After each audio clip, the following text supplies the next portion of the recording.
नमस्कार दोस्तों, एक बड़े से ब्रेक के बाद एक बार फिर से शुरू करते हैं अब फिजिक्स पढ़ना। पिछली क्लासेस में हमने कई हेडिंग्स पढ़ी, जैसे कि वायु विद्युत क्षेत्र में रखा गया एक द्विध्रुव और उसमें उसके द्वारा लगने वाला मतलब उस पर वायु विद्युत क्षेत्र के द्वारा उस पर लगने वाला बलाघूर्ण, ये सब हमने पढ़ा था। और चलिए इस पार्ट की एक और बेहतरीन हेडिंग पढ़ लेते हैं, संतत आवेश वितरण। देखिए ये इस पार्ट की आखिरी हेडिंग हो सकती है, क्योंकि इसके आगे जो पार्ट एक तरीके से नया पार्ट शुरू होता है गॉस का प्रमेय, वो एक अलग से पार्ट हो सकता है, मगर उसको एक ही साथ कर दिया गया इस पार्ट के साथ, वो भी ठीक ही है, मगर एक तरीके से ये इस पार्ट का आखिरी हेडिंग होने जा रही है। तो संतत आवेश वितरण, देखिए एक एक शब्द का मतलब समझिए। संतत, संतत, फिर आवेश, भाई इसको समझने की कोई आपको ज़्यादा ज़रूरत नहीं है, इसी को समझ लीजिए। और वितरण, ये भी आप जानते हैं, वितरण का मतलब क्या, बांटना, बांटना, बांटना, बांटना मतलब कह सकते हो कि जैसे ज़मीन पर एक समान रूप से कोई भी चीज़ फैलाना, ताकि वो ऐसा फैल जाए कि सभी जगह बराबर हो, तो वो भी एक तरीके से बांटना ही हुआ। अभी इसको भी हमको पहले इसको समझते हैं। संतत मतलब क्या, संतत माने होता है एक समान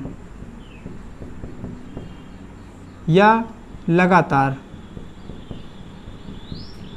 जिसका मतलब है, क्यों, क्योंकि देखिए संतत, सतत इसकी इंग्लिश होती है कॉन्टिन्यूअस।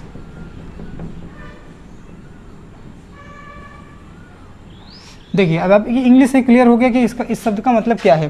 कंटिन्यूअस माने लगातार, या यहाँ पे संतत का माने लगातार से एक समान जैसा भी होने वाला है, इसका कुछ मतलब विशेष अर्थ है एक समान, बाकी उसका असली अर्थ तो यही है, ये तो उसका कुछ एक विशेष अर्थ है। तो संतत का मतलब क्या हुआ कि एक समान रूप से या लगातार आवेश को बांटना, बांटना माने अब यहाँ पे वितरण को समझ लेते हैं। वितरण, वितरण, वितरण माने क्या हुआ, बताया कि एक बांटना हुआ। दूसरा क्या हो सकता है, बांटना माने बिखेरना भी हो गया, कि इतना फैलाना, फैलाना, बस फैलाना समझ लीजिए, बिखेरना या फैलाना, इसको सबसे अच्छा कह सकते हैं प्रसार करना।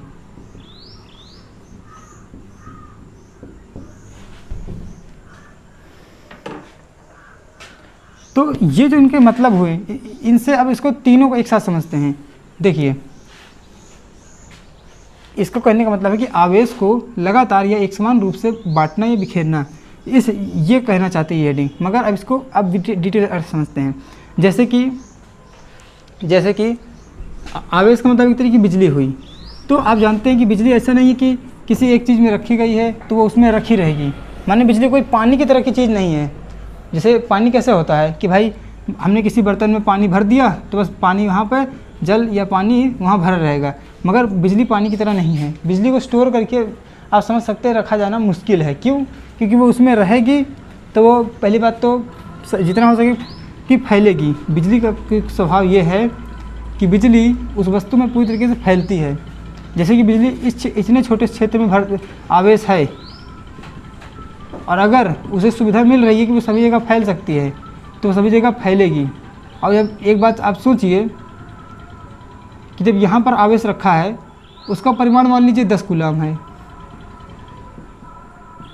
तो 10 कूलम का आवेश जब फैलेगा तो यहाँ काफ़ी कम आवेश बचेगा, यहाँ शुरुआत से काफ़ी कम आवेश बचेगा। चलिए एक पैमाने के थ्रू से समझते हैं, माने मतलब थोड़ा आंकिक दृष्टि समझते हैं। कैसे, मान लीजिए लोहे की एक पट्टिका है, पट्टिका माने स्लैब, उसकी लंबाई चौड़ाई देख लीजिएगा, उसकी लंबाई चौड़ाई कह रहे हैं कि 5 सेंटीमीटर ले लीजिए और 2 सेंटीमीटर चौड़ाई ले लीजिए, तो इसका क्षेत्रफल कितना हुआ, 10 सेंटीमीटर स्क्वायर। यहाँ पे क्षेत्रफल की जरूरत पड़ेगी, इसलिए थोड़ा सा पहले से ही।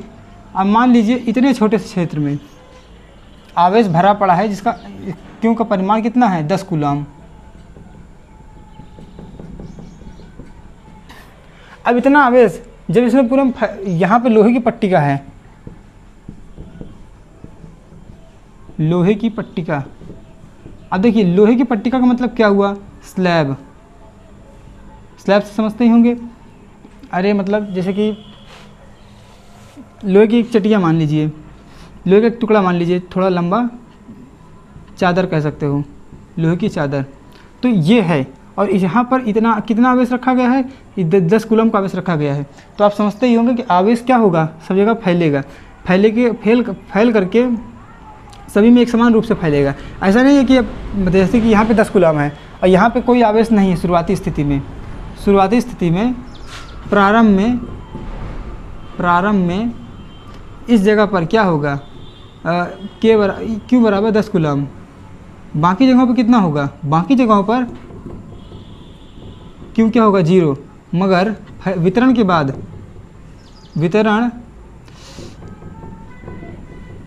वितरण के बाद होगा ये कि Q पूरे स्लैब को मान लीजिए A, तो A में पूरा स्लैब में कितना है, सभी जगह पर, माने इतने से एरिया में, इतने छोटे से एरिया में भी 1 कूलम का आवेश सभी जगह फैल जाएगा। कैसे, मतलब यहाँ पे 10 कूलम था और 10 कूलम और इस टोटल का मतलब 10 कूलम के इतने में था, इतने में कुछ नहीं था पहले। वितरण के बाद क्या होगा कि यही 10 कूलम आवेश सारे में फैल जाएगा। तब देखिए पूरे मतलब क्षेत्रफल में कितना आवेश फैला है, टोटल 10 कूलम। तो 10 कूलम आवेश फैला है 10 सेंटीमीटर स्क्वायर क्षेत्रफल में। तो 1 सेंटीमीटर स्क्वायर क्षेत्रफल में कितना फैलेगा, मतलब कितना होगा आवेश, 1 कूलम। इस तरह से ये 1 कूलम आवेश आ गया। तो वही तो कहा कि ये आवेश जो होता है ना, ये मतलब क्या कहते हैं, एक समान रूप से फैलता है। उसी के लिए इस हेडिंग में पहले से ही वर्ड है सतत आवेश वितरण। अभी देखिए ये होता कैसे है, ये कुछ वैसे ही होता है जैसे कि एक आपने कोई बर्तन ले लिया, उस बर्तन में आपने इस जगह पे चीनी भर दी, इतने जगह में क्या है, चीनी माने शक्कर, शुगर। तो शुगर यहाँ पर है, पानी आपने डाला, कितना भर दिया, पानी आपने इतना भर दिया। थोड़ी देर में आप क्या देखेंगे, आप ये देखेंगे कि ये चीनी घुलेगी, मिलेगी, और थोड़ी देर में क्या होगा कि ये चीनी जब घुल मिल जाएगी तो चीनी का एक छोटा अंश यहाँ भी होगा, यहाँ सब जगह होगा। और जब सब जगह होगा तो चीनी और पानी का घोल जितना मीठा यहाँ होगा उतना मीठा यहाँ होगा, उतना ही मीठा यहाँ भी होगा, उतना ही मीठा यहाँ भी होगा। ऐसा नहीं कि यहाँ पे चीनी थी तो यहाँ पे ज़्यादा मीठा हो जाएगा, यहाँ चीनी नहीं है तो यहाँ पे चीनी शुरुआत में नहीं थी तो यहाँ ज़्यादा की जगह कम मीठा हो जाए, ऐसा कुछ नहीं होगा। क्यों, क्योंकि चीनी एक समान रूप से सभी जगह क्या हो गई, यहाँ पर एक समान रूप से बट गई, या कह सकते हो एक समान रूप से फैल गई। ये अपने आप होता है, मतलब ये जल में अपने आप ये गुण होता है कि ये मतलब इसके अणुओं को तोड़ करके सब जगह सही से फैला दे। तो उसी तरह आवेश में ऐसा कुछ गुण होता है कि जब आवेश क्या करता है कि अगर इतने में रखा है और उसे जगह मिल रही है फैलने की तो सभी जगह फैलेगा। ये किस में होता है, केवल विद्युत के सुचालक में, सुचालक या अर्धचालक इनमें हो जाता है, सब में नहीं कि कोई विद्युत का कुचालक है तो उसमें भी हो जाए। जैसे प्लास्टिक या लकड़ी, इन सब में ऐसा नहीं कि यहाँ पे आवेश रखा 10 कूलम तो यहाँ पे सब जगह फैल जाएगा, वहाँ फैलेगा ही नहीं, केवल सुचालकों में, अर्धचालकों में फैलता है। तो चलिए आपने इतना समझ लिया कि ये हेडिंग आपने समझ ली। अब इसके कहते हैं प्रकार, तो इसी हेडिंग को हम यहाँ पहले इसी एग्जाम्पल को बनाए रखते हैं। आपके यहाँ में 3 हेडिंग तो नहीं दी गई हैं, बस केवल इन तीनों के बारे में बताया गया है। देखिए रेखीय आवेश वितरण, मतलब इसी के जैसी 3 हेडिंग और हैं। तो रेखीय आवेश वितरण, पृष्ठीय आवेश वितरण और आयतनीय आवेश वितरण। ये पहली हेडिंग बनती है कि रेखीय आवेश वितरण, रेखीय आवेश वितरण।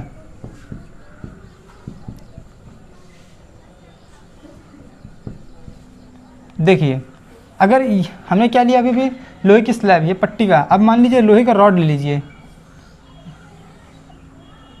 और जिसकी लोहे के रॉड क्या, लोहे का पतला सा तार आता है उसे ले लीजिए। ये मतलब इसकी मोटाई ज़्यादा हो गई, इसलिए इसको हटा दिया गया। लोहे की छोटा सा तार ले लिया गया जिसकी लंबाई मान लीजिए 10 मीटर है, और उसमें इतने हिस्से में 10 कूलम का आवेश रखा गया है। तो क्या होगा, थोड़ी देर में वितरण के बाद इतना आवेश पूरे तार में फैल जाएगा, पूरे तार में फैल जाएगा, क्योंकि उसे फैलने की जगह मिल रही है। लोहा सुचालक है विद्युत का, इसलिए वो फैलेगा भी। तो यहाँ पर प्रत्येक 1 मीटर में आप वितरण के बाद पाएंगे कि प्रत्येक 1 मीटर में 1 कूलम का आवेश होगा। माने इतने से इतने, यहाँ इतनी दूरी अगर 1 मीटर है तो इतने से दूरी में भी 1 कूलम आवेश फैला रहेगा। इसी को रेखीय सतत आवेश वितरण कर सकते हैं। मानिए रेखीय में भी है, रेखीय एक मतलब एक रेखा के अंदर हुआ, सतत हुआ और आवेश का वितरण हुआ, तो इसलिए कह सकते हैं रेखीय आवेश वितरण। ठीक है, ये भी ठीक है, यह रेखीय सतत आवेश वितरण। तो ये कुछ ऐसा होगा। अब यहाँ पर देखिए, ये 1 मीटर क्या है लंबाई, ये 1 कूलाम क्या है आवेश। यहाँ पर आप देखिएगा कि यहाँ पर देखिए, रुक जाइए, इसको ऐसे कर लीजिए पहले कि 10 मीटर लंबाई में कितना आवेश है, 10 कूलाम, टोटल 10 कूलाम। तो 1 मीटर में कितना होगा भाई, 10/10 बराबर 1 कूलाम। तो यहाँ पर 1 मीटर में कितना है, 10/10 बराबर 1 कूलाम। तो यहाँ पर एक मतलब नियतांक की बात की जाती है, एक तरह का घनत्व की बात की जाती है। घनत्व का मतलब देखिए, घनत्व का मतलब आप हमेशा समझते हैं घनत्व बराबर, बस आपको हमेशा याद रहता है घनत्व बराबर द्रव्यमान भागे आयतन, बस। वैसे वास्तव में घनत्व है, मगर ये सिर्फ द्रव्यमान का घनत्व है, द्रव्यमान घनत्व है, इसे द्रव्यमान घनत्व कहेंगे। ये जो इसमें क्या है, आवेश को एक रेखा में घनत्व लेना है, तो इसे रेखीय आवेश घनत्व कहेंगे। देखिए, घनत्व कई प्रकार के आप फिजिक्स में पढ़ेंगे, तो आज से आप घनत्व को एक अलग तरह से देखना शुरू कर दीजिए, क्योंकि घनत्व के कई मतलब निकलेंगे। क्योंकि देखिए, घनत्व में ये जो घन शब्द है, ये घन शब्द का मतलब होता है मतलब भाई सघनता या एक झुंड, या इसका मतलब होता है, इसका जो सेंस होता है, इस शब्द को लिखने का सेंस ये मतलब बनता है कि किसी जगह पर कितनी ज़्यादा अधिक मात्रा में चीज़ रखी गई है। अब वो जगह क्षेत्रफल के रूप में हो सकती है, जैसे कि इसमें भी क्षेत्रफल के रूप में होने वाली है, आयतन के रूप में हो सकती है, यहाँ तक कि लंबाई के रूप में भी हो सकती है। तो वो चीज़ जो रखी गई है वो द्रव्यमान भी हो सकता है, आवेश भी हो सकता है, कोई भी चीज़ हो सकती है। तो उसे लिए घनत्व एक अलग तरह की चीज़ है, वो बस केवल किसी क्षेत्र में कितनी चीज़ें रखी गई हैं उसकी नंबर है तो नंबर, और अगर तौलने वाली चीज़ है जैसे कि द्रव्यमान हो गया, ये तौलने वाली चीज़ है, वजन करने वाली चीज़ है, तो ऐसी कोई चीज़ है तो वो फिर वैसे हो गया। मतलब ये सब चीज़ें भी हो सकती हैं, ये आवेश हो सकता है। तो यहाँ पर एक आता है, एक मतलब इसी से मतलब एक तरह घनत्व की उत्पत्ति होती है, जिसे कहते हैं रेखीय आवेश घनत्व। तो इसे लैम्डा से प्रदर्शित करते हैं। तो यहाँ पे लैम्डा बराबर क्यू अपॉन क्या कहते हैं कि ए नहीं एल होगा। एल क्यों होगा कि दूरी है, यहाँ पे हमने वही किया है, ये देखिए। तो यहाँ पे जो 1 कूलाम टोटल निकल के आया है वो लैम्डा है। वो ये बताता है कि यहाँ पर 1 कूलाम प्रति मीटर, ये देखिए इसकी वैल्यू यहाँ पे इतनी है, 1 कूलाम प्रति मीटर। यहाँ पे लैम्डा, यहाँ पे रेखीय आवेश घनत्व तो ये बता रहा है कि इसके प्रत्येक 1 मीटर में 1 कूलाम का आवेश समाहित है। ये इसका क्या कहते हैं लैम्डा बता रहा है। तो इसकी चाहे तो आप परिभाषा स्वयं से बना सकते हैं कि आवेश के सतत वितरण के बाद प्रत्येक मीटर लंबाई में मौजूद आवेश या उपस्थित आवेश को रेखीय आवेश वितरण कहते हैं। तो मैं ये हेडिंग बोले दे रहा हूँ, आप हो सके मतलब ये परिभाषा बोले दे रहा हूँ, यदि आप समझ पाए तो अच्छी बात है, नहीं तो कहो तो लिखा जाए। चलिए मैं बस बोले दे रहा हूँ, आप समझ जाइएगा कि सतत वितरण, आवेश के सतत वितरण के बाद जैसे कोई रेखीय संरचना है तो किसी रेखीय संरचना में, जैसे कि ये रेखीय संरचना हो गई, रेखीय संरचना का मतलब एक रेखा में हो, कोई भी चीज़ से बना हो, तो किसी रेखीय संरचना में आवेश के सतत वितरण के बाद प्रत्येक मीटर लंबाई में, भाई इसको एकांक मान लिया जाए, तो एकांक इसको एकांक मान लिया जाए, L बराबर 1 मान लिया जाए, वो चाहे मीटर में हो चाहे फुट में हो, किसी भी यूनिट में हो।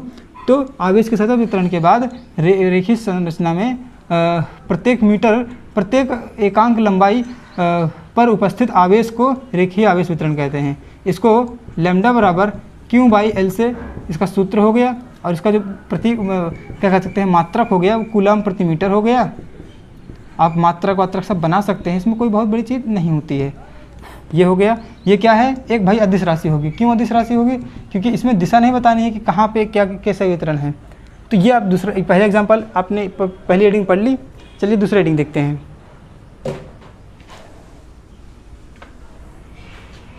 दूसरी हेडिंग है सतत पृष्ठीय आवेश वितरण। पृष्ठ माने क्या होता है, क्षेत्रफल, एरिया। देखिए अब आप कहेंगे ये नई हेडिंग नहीं है, क्यों? कारण ये कि आपने इस हेडिंग को पहले से ही पढ़ लिया। कैसे, ये देखिए, ये जो आपने अभी पढ़ा, ये लोहे की पट्टिका वाला एग्जाम्पल से 2 सेंटीमीटर स्क्वायर, 2 सेंटीमीटर, 5 सेंटीमीटर, ये सब, इसमें आप ये जो सेकंड हेडिंग है वो पहले ही पढ़ चुके हैं एक तरीके से, पृष्ठीय आवेश वितरण।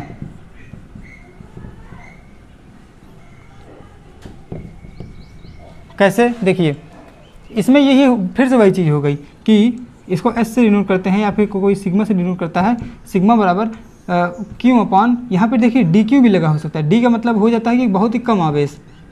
तो अगर यहाँ पे एरिया, यहाँ पे क्षेत्रफल हो गया, यहाँ पे क्या हो गया इस बार, हमेशा की तरह यहाँ पे आवेश है, किसी पृष्ठीय क्षेत्र, किसी पृष्ठ के प्रत्येक एकांक क्षेत्रफल में उपस्थित आवेश को क्या कहेंगे, रेखीय आवेश घनत्व कहेंगे, रेखीय आवेश, रेखीय आवेश कह रहा हूँ, पृष्ठीय आवेश घनत्व कहेंगे, पृष्ठीय आवेश घनत्व कहेंगे। क्या, कैसे, फिर से परिभाषा सुन लीजिए, किसी पृष्ठ के प्रति एकांक क्षेत्रफल में उपस्थित आवेश को क्या कहेंगे, पृष्ठीय आवेश घनत्व कहेंगे।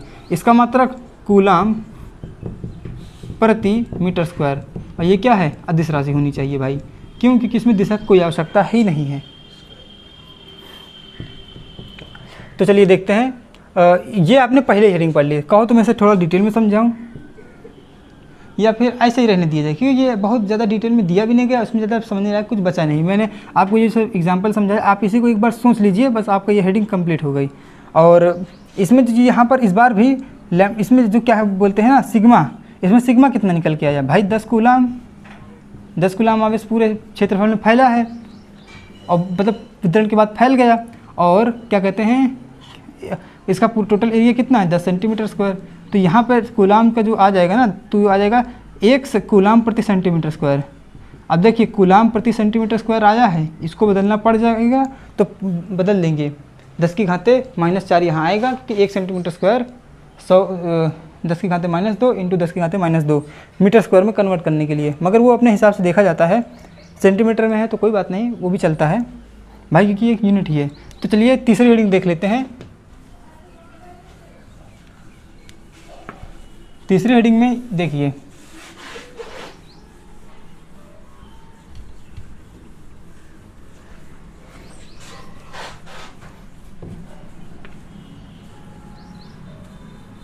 तीसरी हेडिंग आता है आयतनीय आवेश वितरण।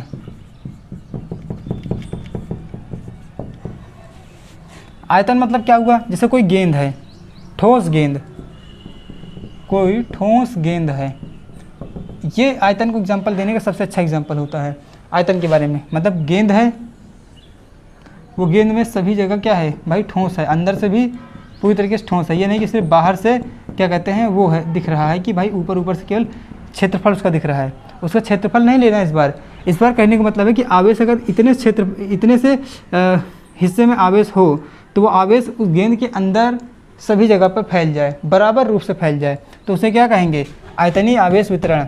अगर आवेश को कोई आवेश किसी वस्तु के या किसी आयतन के किसी छोटे से हिस्से में है और वो वितरण के बाद क्या कहते हैं एक समान रूप से सभी जगहों पर फैल जाए, उस वस्तु के अंदर सभी जगहों में फैल जाए, तो उसे कहेंगे आयतनीय आवेश वितरण। और इसके घनत्व कैसे, कि किसी वस्तु के, अब देखिए वस्तु हमने क्यों ली यहाँ पर, वस्तु इसलिए क्योंकि वस्तु का ही आयतन होता है, बाकी हर चीज़ का आयतन होता है, चाहे वो एक धागा ही क्यों ना हो, एक मतलब कोई पृष्ठ हो, उसका भी आयतन होता है, मगर उसका ज़्यादातर लिया क्या जाता है, लंबाई, और पृष्ठ का क्या लेते हैं, क्षेत्रफल, मगर वस्तु का क्या लेते हैं, हमेशा आयतन। तो इसीलिए यहाँ पर वस्तु लीजिए चाहे आयतन लीजिए चलता है।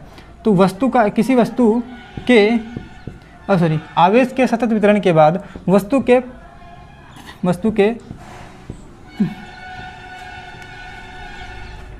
प्रति एकांक आयतन में उपस्थित आवेश की मात्रा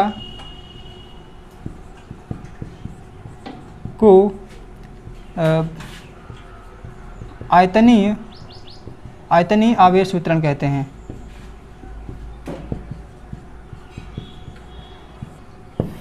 वितरण कहते हैं, आप इतना समझ जाइए। इसमें इसका जो क्या कहते हैं पृष्ठीय आयतनीय आवेश घनत्व कहते हैं। तो जो आयतनीय आवेश घनत्व है इसका प्रतीक क्या है ये देख लेते हैं। आयतनीय आवेश का प्रतीक इस बार रो लिया जाता है। रो इसका ये देखिए क्यू अपॉन क्या करते हैं वी माने आयतन।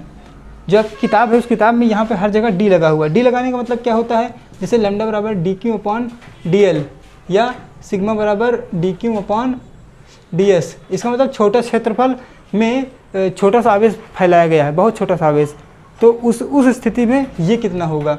उसी तरह छोटी सी लंबाई, बहुत छोटी सी लंबाई है, उसमें छोटा सा आवेश फैला दिया गया है, तो उस कंडीशन में ये क्या होगा,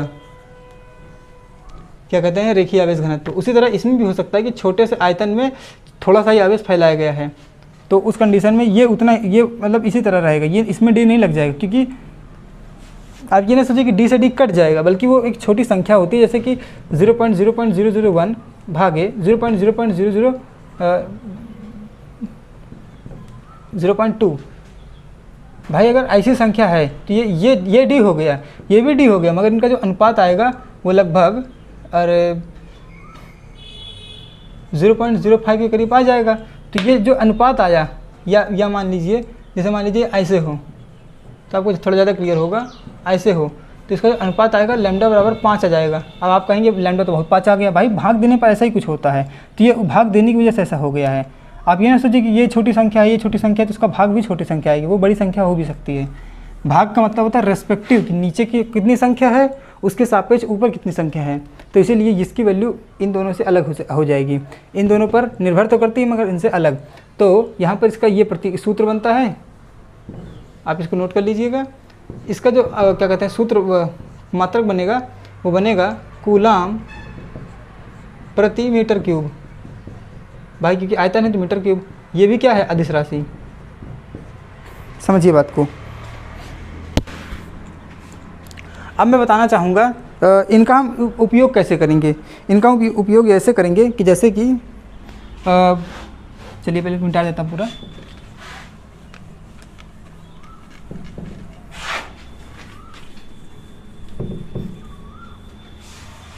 ये जितने भी आवेश वितरण हैं इनका प्रयोग कैसे करते हैं, जैसे कि कोई क्षेत्रफल है, उस क्षेत्रफल में क्या कह दिया जाए कि सिग्मा की कोई वैल्यू दे दी जाए, सिग्मा बराबर 2 कूलाम प्रति मीटर स्क्वायर के हिसाब से क्या कहते हैं कि इसके पूरे क्षेत्रफल में क्या फैला है, क्या कहते हैं आवेश फैला है। तो इतने से क्षेत्रफल में कितना आवेश फैला है आप ये पता कर सकते हैं। भाई सिग्मा बराबर क्यू अपॉन एस, क्योंकि ये वैल्यू पता है, एस की वैल्यू यहाँ पे दे दी जाए तो क्यू बराबर क्या निकल के आएगा सिग्मा इंटू एस। एक तो ये कुछ तरीके से इनका प्रयोग होता है। एक प्रयोग इनका ये होता है कि क्यू बराबर सिग्मा इंटू एस तो होता ही है, अगर डी लगा हो तो ऐसे डी लगा रहेगा, मतलब ये छोटी अगर इनकी अनंत अल्प वाली राशि ली जाए, मतलब बहुत ही छोटी छोटी राशियाँ ली जाए तो वो कुछ इस तरह से होंगी। अब इसका प्रयोग करके अब आप देखिए सारे सूत्र तो इससे रिलेटेड होते हैं, जैसे कि ई बराबर D Q upon 1/4 pi epsilon not के इंटू आर स्क्वायर। तो यहाँ पे इसकी जगह इसको रख सकते हैं, या एफ बराबर क्यू डी क्यू, या क्यू डी हटा लीजिए अगर आपको ये थोड़ा अजीब लगता हो, Q1 Q2 नहीं समझे, यहाँ पे जैसे Q1 Q2 नहीं कि Q इंटू क्यू मान लीजिए 4 पाई एप्सिलॉन नॉट के मान लीजिए इंटू आर स्क्वायर। यहाँ पर आप इसकी जगह पे इसको रखते हैं, कब, जब इसी तरह कोई कंडीशन बनती है, जिस तरह के सवाल होंगे उस तरह हम इसको प्रयोग करके देखेंगे। और इसी तरह सिग्मा के लिए भी होता है, लैम्डा के लिए भी होता है, इसके लिए भी होता है। तो आज का लेक्चर कुछ यहीं पर ख़त्म होता है। आपने इसे बहुत ध्यान समझा, बहुत बहुत धन्यवाद। अगली चीज़ नेक्स्ट लेक्चर में।